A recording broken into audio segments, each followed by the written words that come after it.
We are back live at CONSULTERVATIONs in the big screen, in the big window you have with us if you're watching. Of course, it's the one and only Kevin Turnbull, President of RLCLA and leader of our Consult Advisory Training Program. Kevin, how is it going, sir? Thank you, Dave. It's going great in sunny LA. It's a bright blue skies and a moderate 60 degrees this early in the morning. Nice. What time is it where you are? It's 9:10 a.m. Oh, what a way to start the day. And Kevin, we have it on good authority that back with us today is a totally magnificent business warrior, change maker extraordinaire. Is that true, Kev? It is. This woman that you have managed to, I guess, pay a lot of money to come onto this podcast. Indeed, is a workplace warrior and a business bear. There you go, a business bear. So let's welcome back the magnificent Barb Gay. Barb, good to have you back. Well, thank you I'm glad to be back. I'm sorry I've been gone for so long. Well, let's talk about part of the cause. How is tax season going in the industry, Bob? Well, it's going like the rest of the year has gone for the past 12 months. Something pops up and we have a solution for our clients, and then about 30 days, 60 days later, it changes. So you have a course of action of which way you're going to go, and then you have to go, oops, we're going to put the brakes on. We need to change that. And I think the other part of it is it's a year now, and people are just ready to be done. And they're really, where people could deal with things a year ago and they kind of went with the flow. Now I think people are just like, do we have to do this again? So we're just trying to be very, very careful about our conversations and say, I know this is frustrating, be very empathetic to them, but we're just trying to keep moving. Just keep moving. And they've extended the deadline for another 30 days, which will help us.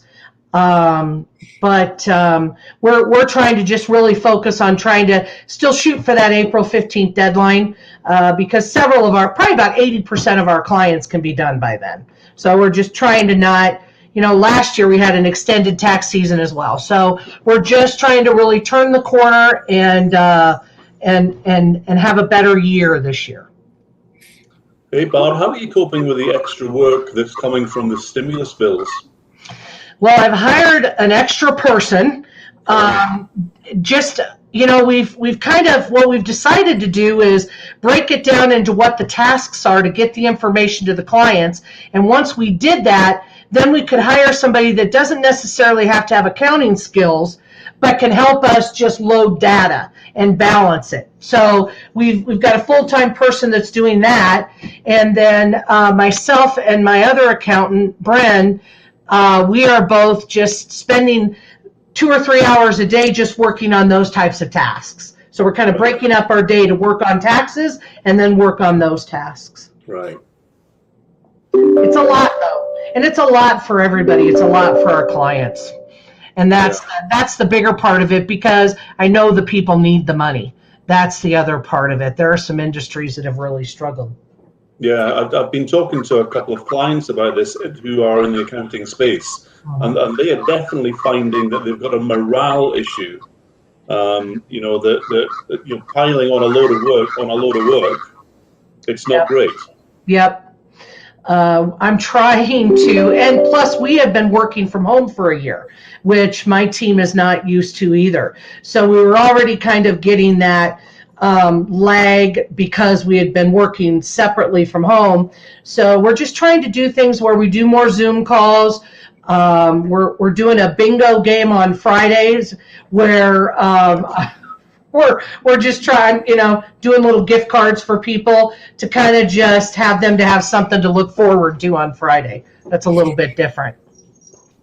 It's important though, isn't it? Because it leads us almost seamlessly, Magical Bob, as you introed, into asking the question about, is your business or leadership meaningful or meaningless? And I guess we should throw out a broader question. Do you think meaningfulness is now more important than ever? What do you think, Kev?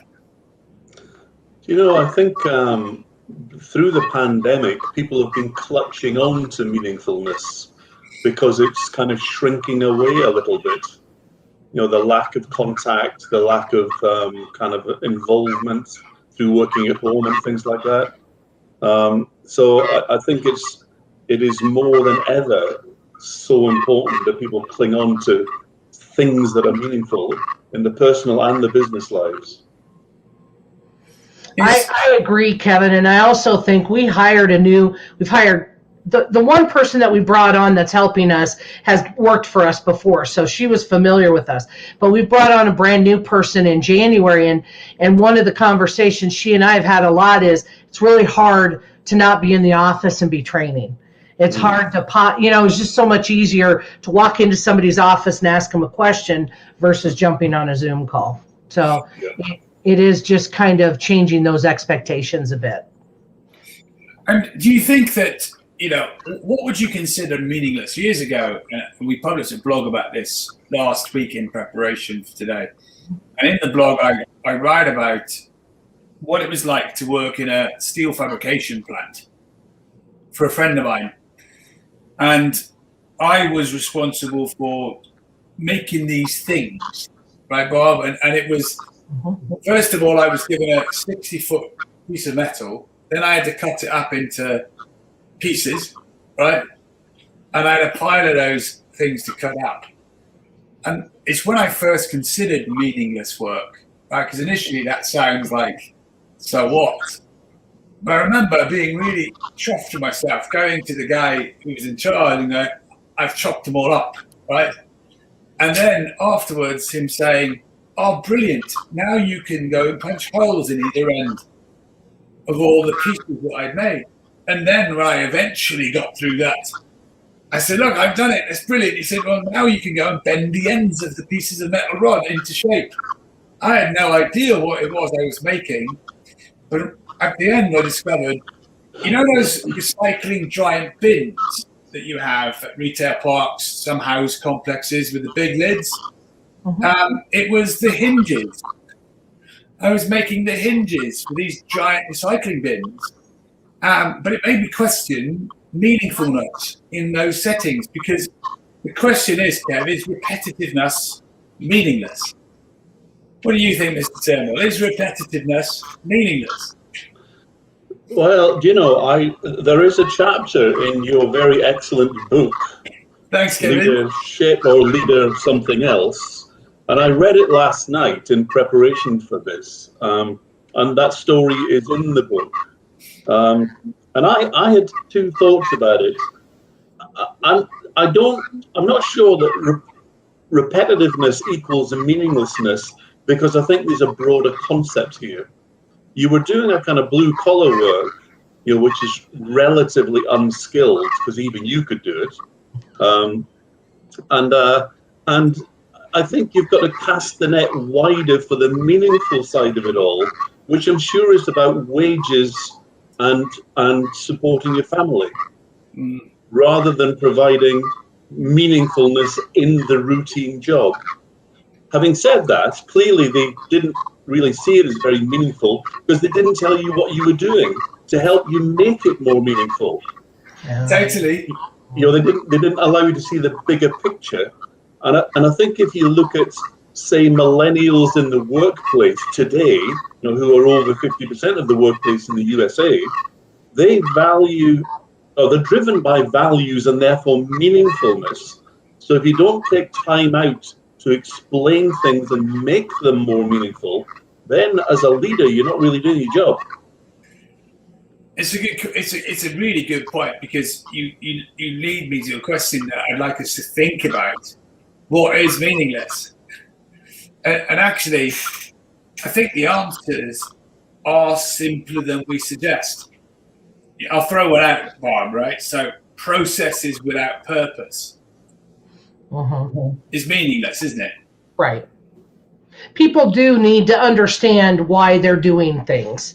They need to understand what the end product is, because I do think that there are a lot of ahas that you get when somebody, especially when you're training somebody, and you say, just trust me, you need to go through these steps. And then all of a sudden they'll say, that's why I do that. And even though you describe it to them and you explain it to them, sometimes they have to feel it themselves. It's true though, isn't it? But I think what you just said is super important, the why piece, because the bit that we often forget to do, in fact, before I tell you the bit we often forget to do in terms of being meaningless, Debbie and I always laugh. When we lived in Mallorca, right, it didn't matter where you went on the island, there was a sign for Palma, right? You could be the furthest point away from Palma, and before you leave the town, Kev, there's a sign saying Palma's this way, right? Mm-hmm. And we almost need to treat the bit that we forget to do, which was link to the why factor as much as we can in any facet or feature of our businesses. Because, Kevin, you were right to clock. I didn't know what I was doing, right? Right. In the same way, I spent some time building these construction chutes. I don't know if I wrote about it, but where you had a pallet of 36 chutes stacked. You know the ones they use where they put all the debris down, Kevin?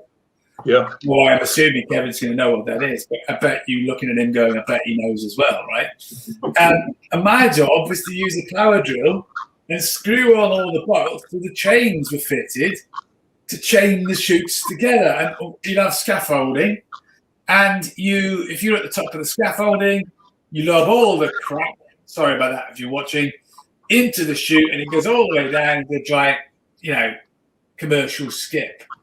But I still didn't know what it was I was making, right? So I'm laying these things out, trying to make it go faster. And then I came across another interesting observation. So I'm making it go faster and laying it all out.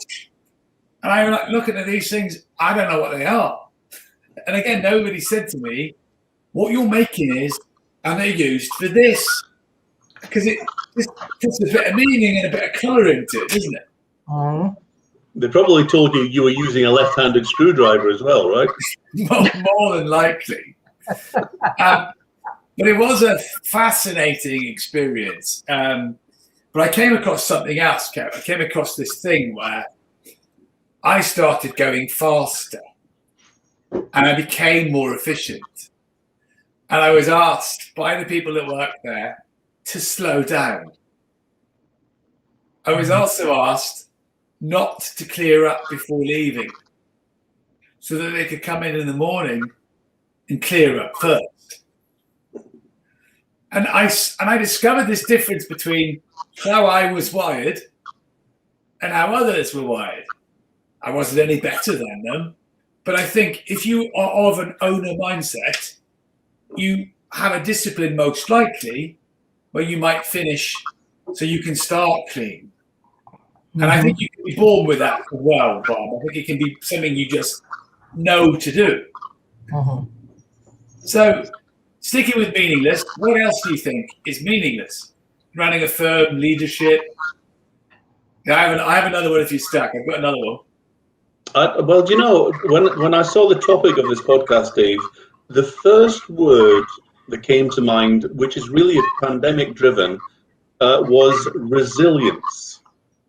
So I'm a restaurant owner, successfully serving my local community with my locals that come in.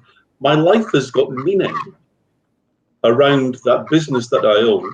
The pandemic comes along and shuts it, and all of a sudden, my mental states can go into meaninglessness. What's it all about? My business and my future is ruined. It's all meaningless. And that's where I kind of fit it in resilience. You've got to have the mental toughness to say, I've got to find new meaning, or I've got to give it a longer time frame to rediscover meaning. And I think this is a real problem in the pandemic. That's an excellent point, because especially in the restaurant industry, you've seen them change, what they do. They've figured out how to deliver, how to have people pick up. And those are things that they didn't necessarily do in the beginning.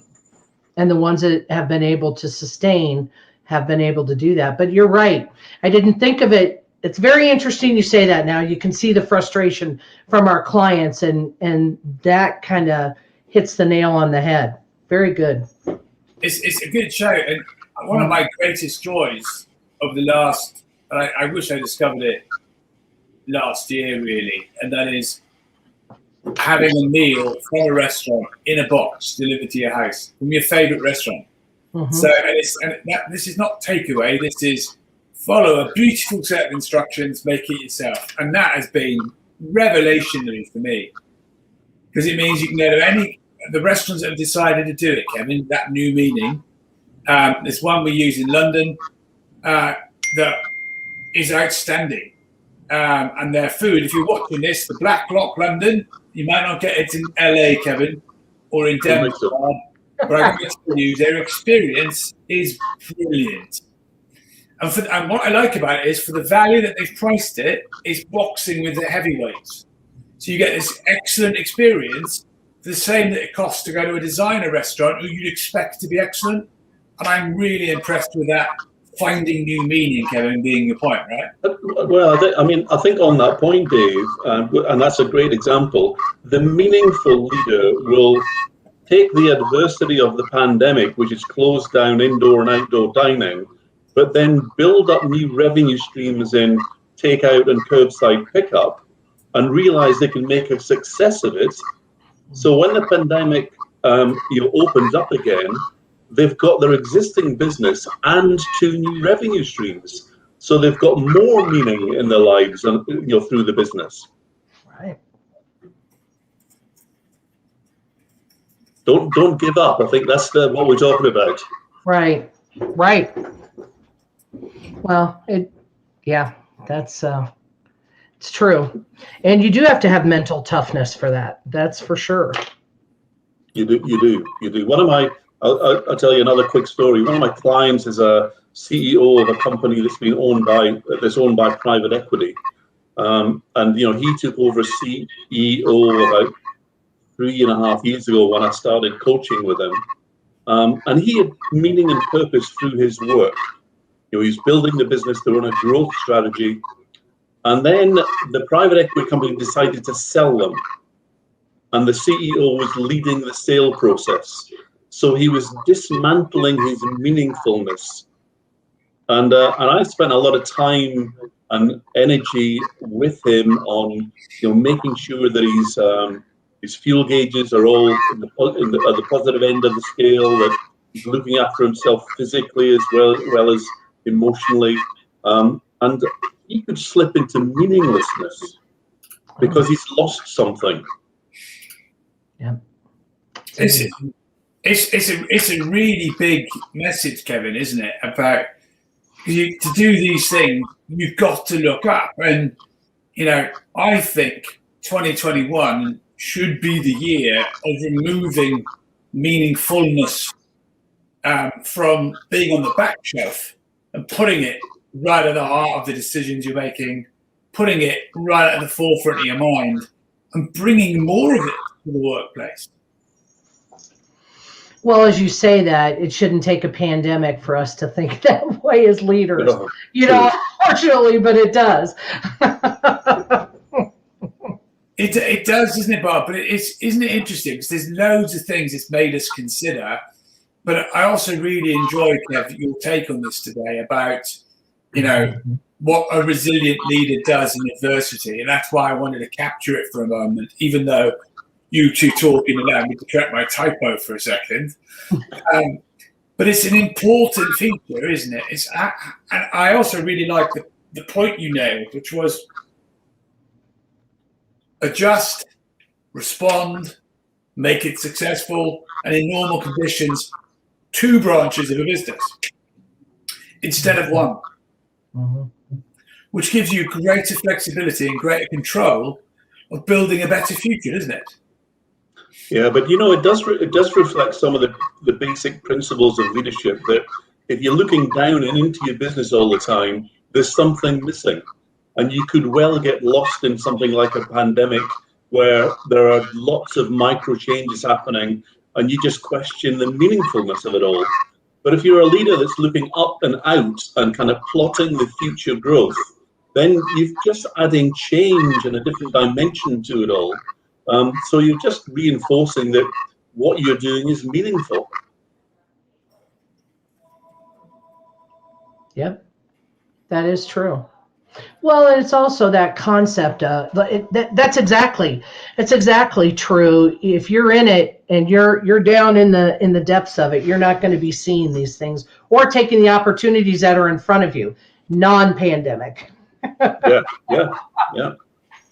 And it's fascinating, isn't it? Because if you look at, all the things that we would have done in the past, and I was listening to a book whilst I was riding on Sunday and Saturday, and companies that I know, no names required, but who in the past will have done excessive micromanagement. I know the accounting industry thinks about micromanagement. I'm talking about not asking somebody if they've done their job, Bob. That's not micromanagement. That's just asking if you've done your job. I'm talking about conference calls, Kev, right? 9 o'clock in the morning, 10 o'clock in the morning, 11 o'clock in the morning, lunchtime, on the hour all afternoon, talking about results. Companies like that, Kev, you've heard of them, seen them, hopefully never had to run them that way. But that's micromanagement, right? The clock goes, oh no, it's a minute to the hour, I've got to report my figures, right? Things that people have done, meaningless repetition and putting people under pressure, burning people out. Again, I think if we can bring a clear why to organizations and go through a clear process that allows people to put that throughout what they're doing, we might know of one of those, of course. That is something we might just know how to do. Then you can eliminate meaninglessness. I think it's a big challenge for people this year to take a real stance and say, we're not going to just do what we've always done. We're going to do something different. We're going to look at it and dissect it and see if it still makes sense. Totally.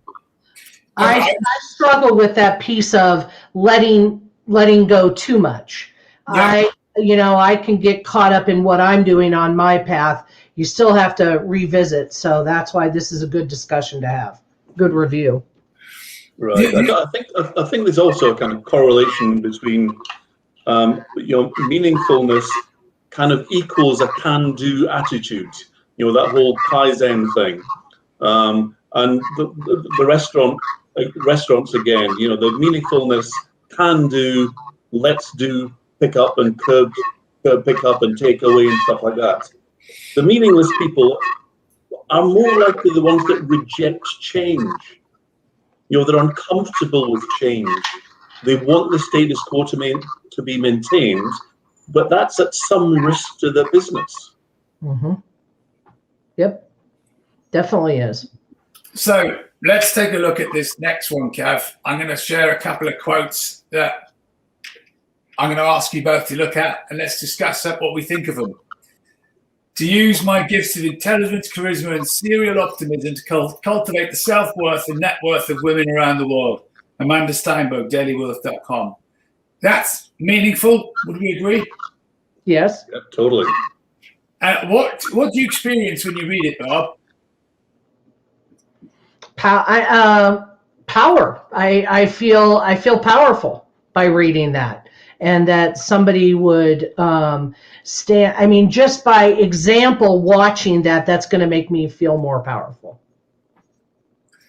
So, shall we do another one? So let's look at this one, Kev. To constantly be striving to be the best version of myself in my job, with my health and fitness, with my relationships, family, friends, and with my emotional well-being. A lady called Katie Arnold, talk less, say more. We run out of characters. We apologize, Katie, for your business name. How do you feel about that one, Kevin? Well, it's got a huge amount of positivity running through it all, and this is a person that's into, lifelong learning, and put herself at the center of her universe in order to support other people. So again, as Bob said, it's empowering. It's you would like this person to have your back. Yeah. Yeah. That's a really nice take on it, Kevin. I've got another one here I'm going to just put up as a banner. So another really great, meaningful statement. Now, if you're watching this or listening, we're not suggesting you should have one of these type of statements about who you are or what you're about. But we are asking you to think about, do you put enough meaning into the day you're in, into the task you're doing, into the future that you want? I want to make it so that every person in the world can afford to start their own business. Wow. What do you think of this one? I think it's disruptive.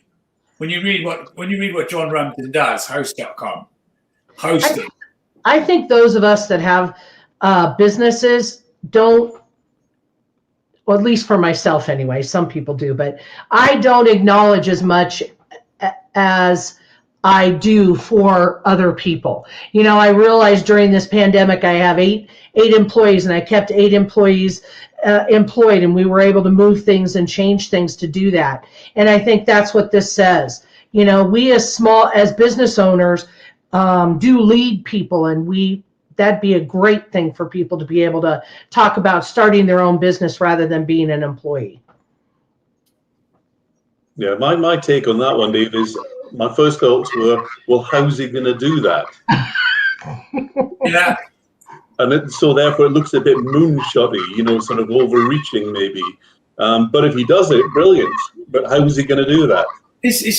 Absolutely. It's a really great intention, isn't it? Just going to bring up the next one, Kev. So big shout out to Bob Gay for 8 employees that kept them all on board during the pandemic. You heard it here. Here's Oprah next. So, I mean, Oprah's got a tall act to follow after that last statement, Kevin, hasn't she? And what I like about this, students is generic, right? She will have students, but I think the word student here could be anybody. It could be a transient thing, people she cares about. But I like the idea of seeking out inspiration. We did a cast the other week where Kevin and I were talking about the effects of true inspiration when you get your breath taken away with surprise. What a lovely ideology to be able to do that. What do you think, Bob? It is. I mean, I love to be able to see people that I've made a difference with, including clients, you know, and customers of ours. It makes you feel good about yourself, and it makes you feel meaningful and have a purpose. There you go. There you go. Use other words. So, Kevin, just for a second, talk me through this one.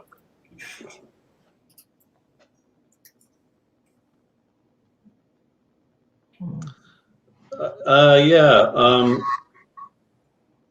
mean, to me, this kind of borders on corporate bullshit, but I'm sure there's clearly a lot of sentiment there, but he's trying to have everything in a funny sort of a way, yeah. Well, it does. What about this one? Well, clearly that's realism. You know, right, Bob, a couple of years ago, Bob, have you seen the Tunnocks bar in America? Have you ever seen one? Uh-huh. Mm-hmm. So anyway, I wrote to Mr. Tunnocks and I said, listen, I just did a 110-mile training ride and all I ate was Tunnocks bars.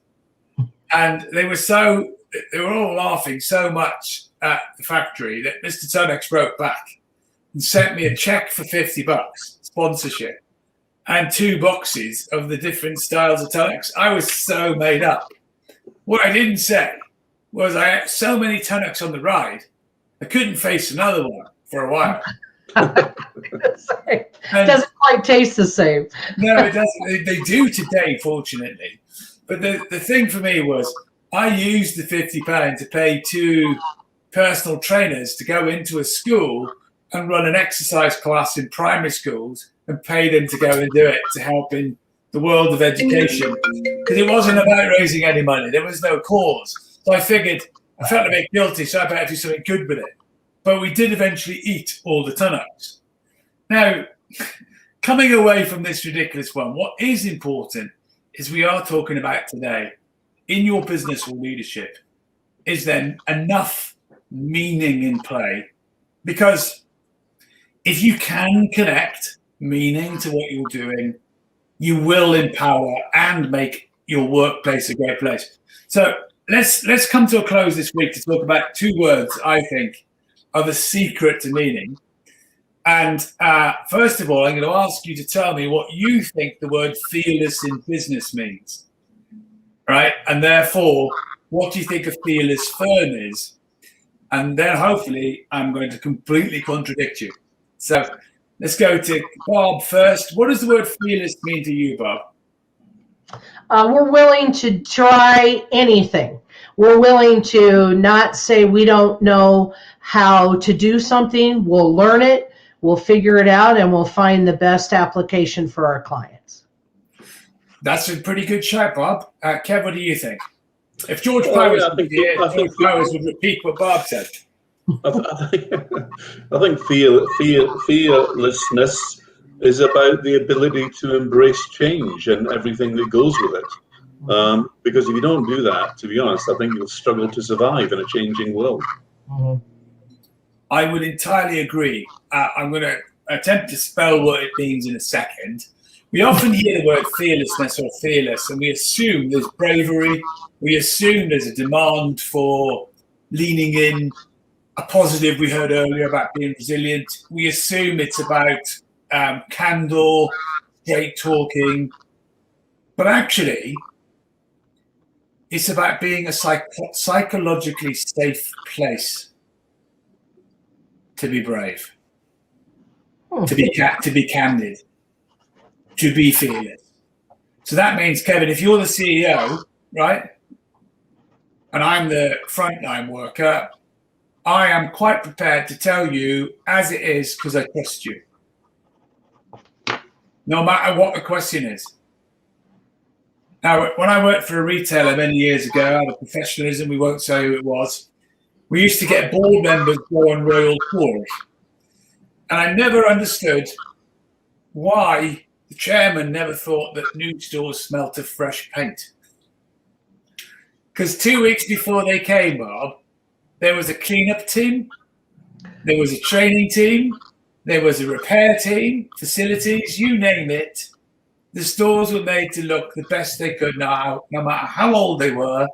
And the teams that run them, including me at the time, we'd work whatever hours it took up until the night before to make sure that the directors were happy that the board were going to think it was okay. Can you imagine how much money that cost? Because no one was saying, what's really going on? It wasn't safe to say. I was once on a royal tour where I was on the touring party, not the actual royal family, if you're listening, a work-based scenario. The royalty was the board. And I remember watching this chap calling a store manager on their day off at a surprise visit to tell him off about the batteries display. And you've got to ask yourself, was that meaningful? No. Now, we don't live in that generation anymore, Kevin, do we? We don't live in those times. But we so easily could by mistake. And therefore, becoming a psychological safe place to work is a huge intention, a massive undertaking, because it's built on trust and candor. Me being able to say to anybody in my team or anybody say to me in my team, this is what I think. And process it and respond accordingly. You know, action or no action, because sometimes there's no action. So it's a place to be safe to say where I'm at. And I think if there's one thing COVID has taught us, that is a critical ingredient for tomorrow. Generationally and operationally, both of them. To be able to do it and to know that tomorrow's worker needs it. Would that be fair, Kev? I think so, because even in adversity, you can make things meaningful. Yeah. You know, the cinema operator who's had to furlough their staff, but is actually planning for a post-pandemic world, still has meaning in their life and their business. And so, you know, you don't give up, do you? You kind of embrace a new meaningfulness if the old one has got a bit tarnished. 100%. And I think I spelled that correct, Kev. think you did. Without spell checker, Bob. So that was a success. And I think it's a nice place to stop this week about asking, are you a psychologically safe place? Is it okay to fail? When you fail, do you have really great conversations? Do you train people to be okay with hearing things as they are, with skill and grace? And if you do those things, what are you going to unlock tomorrow as part of how you lead, manage, inspire your business every day? So given the richness of the chat today, Bob, Kevin, any final comments from both of you? And we'll go to Kev first and Magical Bob second. I think that this is a grounding discussion. It gets you back to basics. Everyone needs meaning in their life, wherever that comes from. So kind of giving up on that meaning is bad news. So people have got to be flexible with the meaningfulness. And so this is a great conversation to be having. Thanks, Kevin. Anything you'd like to add, Bob? I am sorry that I've been gone so long, because this has been a great conversation and getting back to the basics. So I will be here more often. and Bob, it is a treasure to have you with us. Eric will be back with us next week. Hopefully Vince will have his sound sorted out. And over the next few weeks, we've got some great subjects to keep talking about. And like Kevin said earlier, if you want to learn more, read more, you can buy the book. We also are publishing the chapters right now on the rlc-global.com site as blogs, so you can help yourself to stuff. And just to get us to think, if you can put the meaning of why you're doing things in every facet of your business, when everyone can connect to it, relate to it, feel it, do it, you will hopefully transform your business. So we've been CONSULTERVATION. This has been conversations with consultants who do business. And Kevin, thank you for your time. Of course, a pleasure. And we have, of course, had the privilege of having Magical Bob Gay back with us again this week. Bob, thank you for your time. Thank you.